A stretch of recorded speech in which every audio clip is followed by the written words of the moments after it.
Hello, my name is Ian Attle. Welcome to Law 305, Introduction to Criminal Law. This video will be centered on the Bill of Rights, Amendments 1 through 10, and Amendments 13 through 15. Amendment number 1 has 5 protections listed in the amendment, and it has one implied protection that has came about based on sociological jurisprudence for governmental limitations found in the NAACP v. Alabama case. Now, the first protection in the First Amendment is freedom of speech. Now, this is not absolute. You cannot say whatever you want. That is not protected. You cannot yell fire in a crowded theater, according to the brilliant man Oliver Wendell Holmes Jr. You have freedom of press, but you cannot engage in defamatory language or defamatory speech through the issuance of libel. That's not protected. You have the right to freedom of assembly, but you still have to comply with time, place, and manner restrictions. You have the freedom of religion, but you cannot burn somebody at the stake and say, well, this is my religion, I can do whatever I want. And freedom of religion does have 2 clauses, the Establishment Clause and Free Exercise Clause. But for the purposes of this video, I'm not getting into that. Just know that one of them says, government, you can't make me follow a religion. And another one says, government, stay out of my practice of religion. But that is pretty heated because we don't want government not being able to intervene in case of a criminal act. So we have freedom of speech, press, assembly, petition, religion. So petition is one of those beliefs that was added after the American Revolution because we did not want Parliament and King George depriving us of representation and then depriving us of the ability to counteract laws that they were coming up with in Boston and all throughout colonial America to restrict us from being able to petition ourselves to colonial governors or even to Parliament and the King. The Second Amendment is the right to bear arms. Just like the First Amendment, this amendment is not absolute. You can't own an M16. You can't pull out a machine gun / AK-47 if someone is trying to fight you with their hands because it's not proportional force. And it wouldn't stand up as self-defense in court because it is something that you need to recognize is not given full protection by the Constitution. Now, the key with this amendment is it says a well-regulated militia. Okay, well-regulated.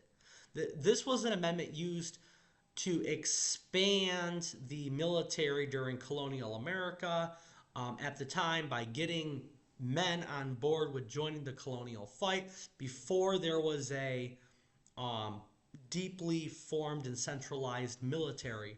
So they used that to protect the common good, the general welfare, and domestic tranquility of society.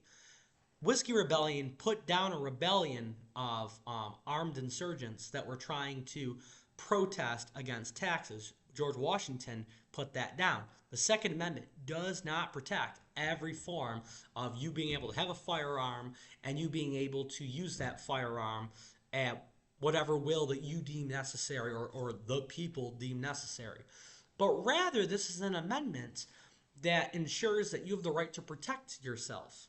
You have the right to defend yourself against someone that imposes a immediate physical bodily injury, and there's no other course of reasonable alternatives to hurt that individual. Or if there was a insurrection or there was a rebellion in your community and everything was going haywire, you could defend your community. But this amendment is very controversial. It's given substantial scrutiny in court, not full strict scrutiny. I mean, if it goes to the Supreme Court nowadays, they might want to make it full strict scrutiny, but I still don't see them making it full strict. Not certainly to the extent of freedom of speech, for example. The Third Amendment is protections against quartering of soldiers in a person's house. But there is a bigger picture behind the Third Amendment, and that is the inherent right to privacy. And Griswold versus Connecticut of 1965 made that ruling based on the use of contraceptives, but has been broadly expanded. It's not just the right to the use of contraceptives, which was then extended to have the right to abortion. That was how the issue of privacy got brought up to the courts. But privacy is a broader issue at general, and the Third Amendment protects and ensures that inherent right to privacy, according to Griswold. And then it was extended by Roe in 73. Now, the Fourth Amendment of the Constitution states that if the police want to arrest you or they want to search you, they need to be basing their search or arrest on probable cause, which is based on an oath or affirmation to a judge. And that judge says, yes, police officer, you're correct. You have a good faith, reasonable basis to believe that an individual is in the proceeds of a crime or has committed a crime, and we are now going to sign this warrant so you can seize evidence or you can seize the individual in the name of justice. But the court, under Terry versus Ohio, also established that police officers' jobs are not only to protect the community by obtaining criminal evidence after a crime's happened. If they're going to witness a potential crime that's going to occur, they need to respond to it. Their job is to protect the community. So this is where reasonable suspicion comes in place now in order to conduct the pat-down search under Terry. Now, Terry v. Ohio contends the idea of, again, not probable cause. And I'm going to repeat this again. Not probable cause, but rather reasonable suspicion, which is a good faith, reasonable basis, very similar to the language of probable cause. But here's the key difference. Remember how in probable cause we said good faith, reasonable basis to believe that one has committed a crime or that one is in the proceeds of a crime? Those are all past tense. Now we're going to get into the present tense with reasonable suspicion. So one is readily armed and dangerous or otherwise preparing to commit a crime. So see the difference? The probable cause is the crime has already happened and we're going to arrest this person, or we believe that someone's in the proceeds of that crime and we need to bring that into our custody as a matter of justice. The reasonable suspicion, on the other hand, is the crime's about ready to happen. We need to prevent the crime from occurring at all costs. So, but it can still be abused, and the city of Floyd versus New York even established that. But the key you need to know is that reasonable suspicion allows police officers to conduct a tear-down, pat-down search for officer safety. That's the key difference. Now, also be aware of the exclusionary rule. This case was selectively incorporated under Mapp v. Ohio of 1961 to the extent whereby if a police officer slash agency slash government searches you illegally or arrests you illegally, that evidence cannot be introduced in courts because it was, quote unquote, fruit of the poisonous tree. So just be aware of that too. Be aware of the exceptions to the Fourth Amendment. So the first one is exigent circumstances.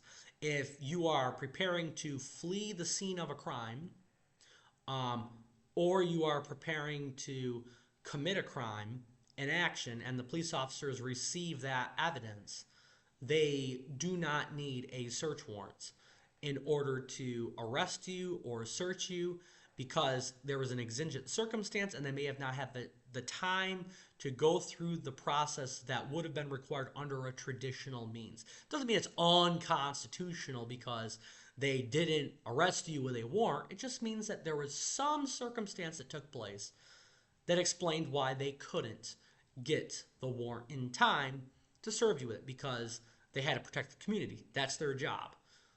Now, also be aware of inevitable discovery, which means that if a police officer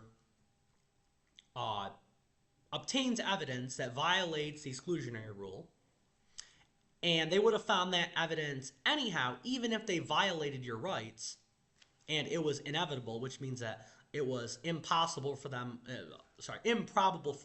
to essentially not find it, and they can prove that in a court, even if they violated your rights, it can still be introduced in court because it was inevitable discovery. So know those exceptions. Also know the plain view doctrine, which contends that if a police officer, for example, stops you and finds an illegal handgun under your seat or drugs under the seat of a vehicle, be aware the police officer does not need a search warrant. If a police officer is walking down the street and sees a person in the window stabbing somebody to death, they do not need a warrant to arrest that person because it is, again, an exigent circumstance. It is happening in plain view. Their job is to protect the community. Therefore, they do not need a search warrant. And if they don't need a search warrant, moreover, then guess what? It's constitutional for them to arrest you or seize evidence against you. And if, this is key as well, under Minnesota v. Dickerson, if a police officer in a Terry stop is patting you down and finds drugs or weapons on you, and they conducted the Terry stop legally, in Minnesota v. Dickerson, they conducted it illegally, but Minnesota v. Dickerson still ruled that if it's legal, then a police officer is allowed to seize the illegal drugs or the firearm or the illegal stolen jewelry that's found on you or whatever it is, because they went through the process and they did what was right, because they were patting you down to make sure that you were safe while they were putting you through a custodial interrogation to make sure that you were protected. So be aware of that. The Fourth Amendment is where a lot of people lose points because there's a lot of things to mix up. So if you have to listen to what I just explained, please repeat this video. The Fifth Amendment, I want you to think of the terms pre-custodial. You have a pre-custodial inherent right to counsel to ensure that your speech is not self-incriminating. And that was established in Gideon and Miranda. So be aware of that too. The Fifth Amendment also protects due process. Due process has three parts to it. You have the right to fair notice. You have the right to be heard, or which is another form of evidentiary hearings, and you have the right to equal protection, which means that the government has to go through fair, just processes. Those processes have to provide you with fair notice before the government comes against you, and it has to give you adequate time to prepare for a defense, and they cannot classify someone differently on the basis of status, or especially peer status, that is. So that's what equal protection is. It means to make sure that people are treated fairly across the board. So that's due process, protection against self-incrimination. Now we have protections against double jeopardy. Double jeopardy means this. Please listen. People keep making this mistake over and over and over again. It means you cannot be charged with the same crime in the same jurisdiction once a jury has convicted you or acquitted you, or there was a conviction or acquittal from a matter of a bench trial.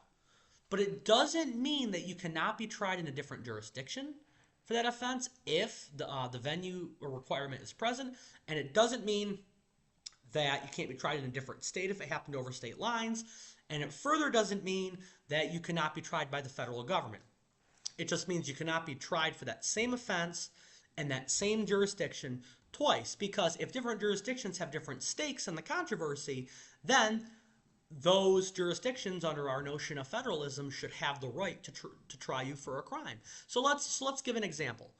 Person A is a resident from New York State, travels across state lines and goes to Pennsylvania and abducts a person, drives from Pennsylvania to New Jersey.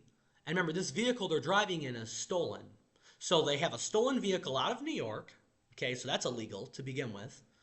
And they drive down to Pennsylvania, kidnap somebody, drive across state lines, and now murder that person. You know what I'm saying? Dump the body off. So can New York charge that person for kidnapping? Can Pennsylvania? Can New Jersey? Can the federal government? Well, each one of those states would have jurisdiction with prosecuting. New York might not be able to prosecute him for kidnapping as a defendant, but they can certainly prosecute him for possession of stolen property, or they can prosecute him for uh, a form of larceny, in essence, because they stole that vehicle, which is illegal. Um, the federal government can certainly prosecute him because he traveled across state lines, and if you travel across state lines um, under the federal USC, United States Code, they have the right to prosecute you if you travel across state lines. And it really comes out of the commerce provision, but there's no substantial money being made. But the commerce power is very broad, the way a lot of courts interpret that notion. So it gives the federal government a lot of power under dualistic federalism to be able to bring that person to justice. And New Jersey would obviously be able to prosecute him for kidnapping and murder because he took a person across state lines from Pennsylvania into New Jersey, and then he murdered that person in New Jersey. So Pennsylvania could also potentially charge him for murder because that was a resident from Pennsylvania when he entered into New Jersey with that person. And they have a sufficient stake because you were hurting a member of their society just as much as you were harming New Jersey's society because you were murdering literally a resident of New Jersey. And under privileges and immunities, they can't discriminate on the basis of out-of-state residents. They have to afford them the same protections, especially in the case of murder. So be aware of that. Double jeopardy means, in essence, you can be tried in other jurisdictions. It just means that you can't be tried in that same jurisdiction twice for that same offense. Eminent domain now is another protection in the Fifth Amendment. This is not something you need to know for criminal law, but it's still a right basically to due process which you're entitled because obviously it's your property. You don't want the government just taking your property for no reason. So just be aware of FVP, fair market value, and be aware of the idea of the government has the right to take your property without your consent, but they have to give you just compensation for that based on fair market value of your property, and it has to be for a certain intended public use. So just be aware of that. So that's the Fifth Amendment to the Constitution. Pretty straightforward. And there's one more protection in it, right to a grand jury.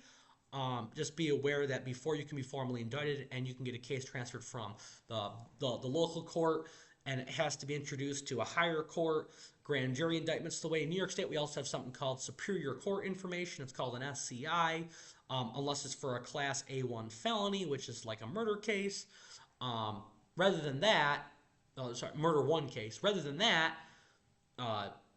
grand jury indictment is generally speaking the way to go, but SCIs are still very common. When I was in the PD's office, I saw a lot of SCI cases, typically for Class C, D, and C felony. But I've always pretty much seen grand jury indictments for B felonies and A1 and 2 felonies in New York State, and I've mainly seen grand juries for everything. But if I did see an SCI, it would be for the other three. You don't need to know that, though. Ignore that. So, Sixth Amendment now. Your right to post-custodial protections.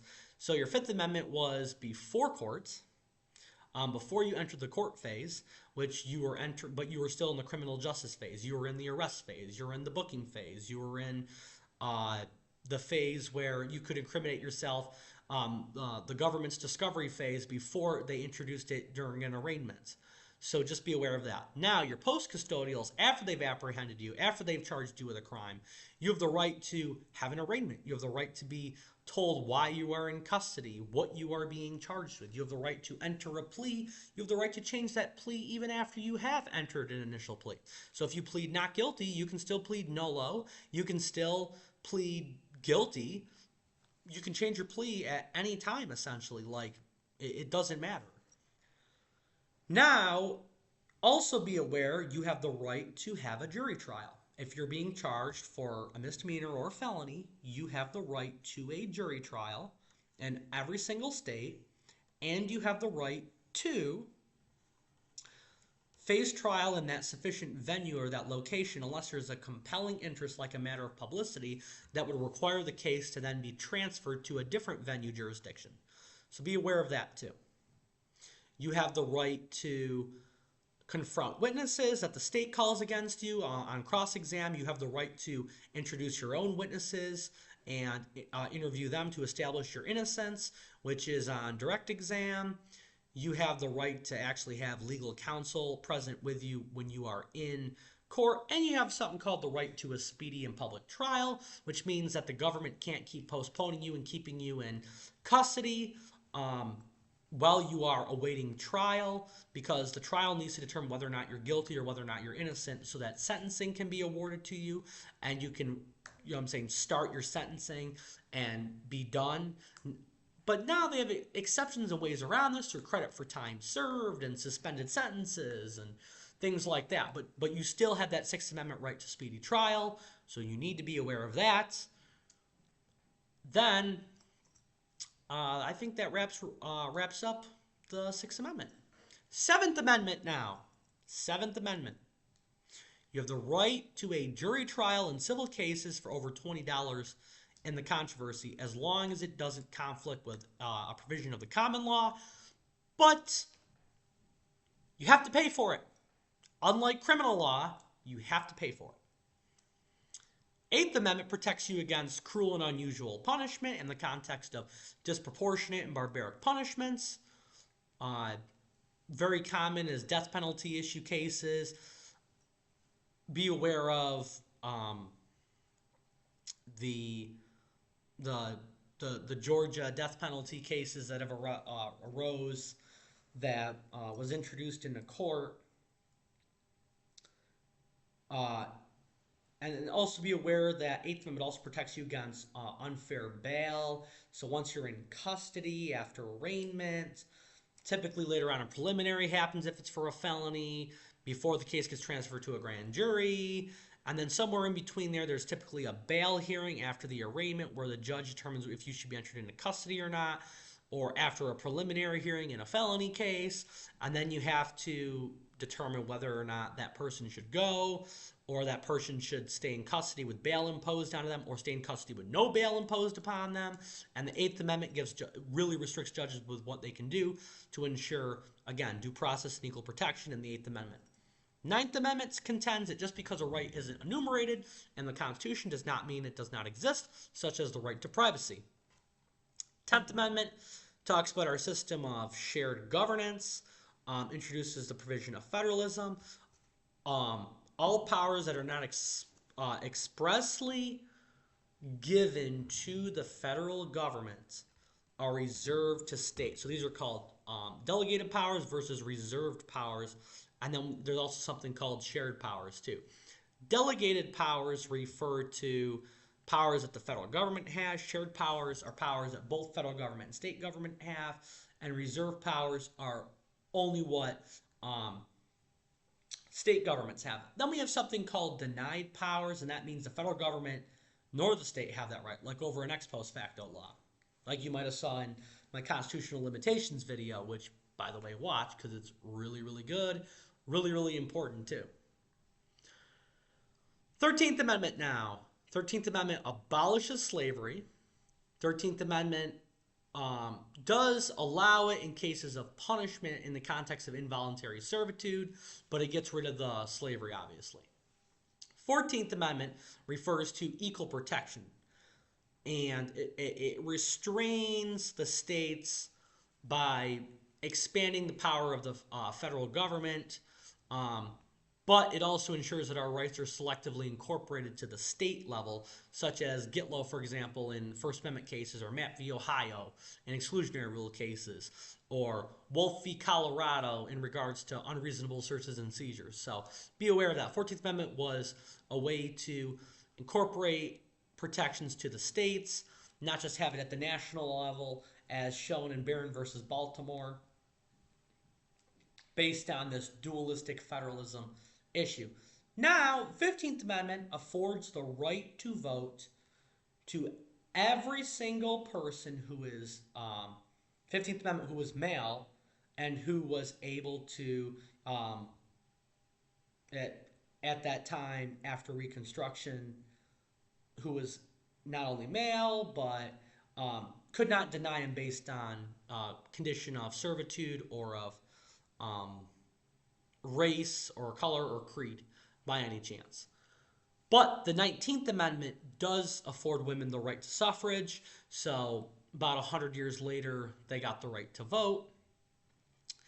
And I think that wraps up about what we need to worry about for criminal law. So if you have any questions on the Bill of Rights, please reach out. You will fail the midterm and final if you do not know the Bill of Rights.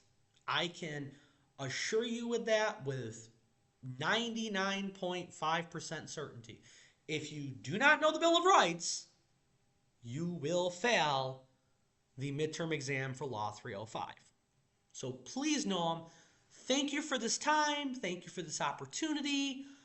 I hope this video was very helpful. I did all of this off the dome, and I tried to incorporate what I thought was relevant information. Sorry the video went over a lot longer. I wanted it to be 15 minutes, but this was an important topic. I'm happy it went over a little bit. Next video will be on Chapter 3 for Law 305. See you there.